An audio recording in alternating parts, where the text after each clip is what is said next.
Ensevelies sous la neige, 4 personnes victimes d'une avalanche. La scène est une simulation de recherche menée par des pisteurs. Le signal sonore est émis par des réflecteurs sans batterie intégrés ou rajoutés aux vêtements, aux casques ou aux chaussures des personnes enfouies. Le détecteur baptisé RECO, qui équipe désormais toutes les stations des Pyrénées, permet de les localiser le plus vite possible. C'est vraiment orienté pour les gens qui vont venir en station, mais qui font quand même du hors-piste de proximité, ce qu'on appelle. Et donc c'est un radar simplement, totalement directionnel, et qui permet de retrouver, vous l'avez vu, de manière très précise, une personne qui serait ensevelie. Les pisteurs des stations pyrénéennes assistent à chaque début de saison à ces briefings. D'autres systèmes de DVA, détection de victimes d'avalanches, sont chaudement recommandés pour les pratiquants de sports extrêmes. Aujourd'hui, on peut estimer qu'on va mettre 2-3 minutes pour trouver une victime avec un DVA, mais il va falloir à peu près une dizaine de minutes suivant l'épaisseur de la neige pour la déneiger.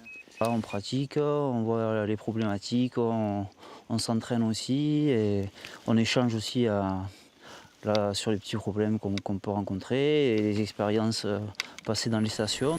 Pendant la dernière saison de ski, plus d'une cinquantaine d'avalanches ont été recensées en France. 21 décès, 40 blessés et heureusement, de nombreux survivants sauvés par leur système de détection. La vigilance est donc de mise pour les amoureux de grands espaces, avec un œil rivé sur le bulletin de risque d'avalanche. Il y a un bulletin de risque d'avalanche qui est édité par Météo France qui permet déjà de savoir un peu où on en est, les risques qui vont de 0 à 5. Ce matin, dans les massifs du Luchonnet ou du Couserans, ce risque était encore de 4 sur 5. Prudence donc pour les amateurs de sensations fortes.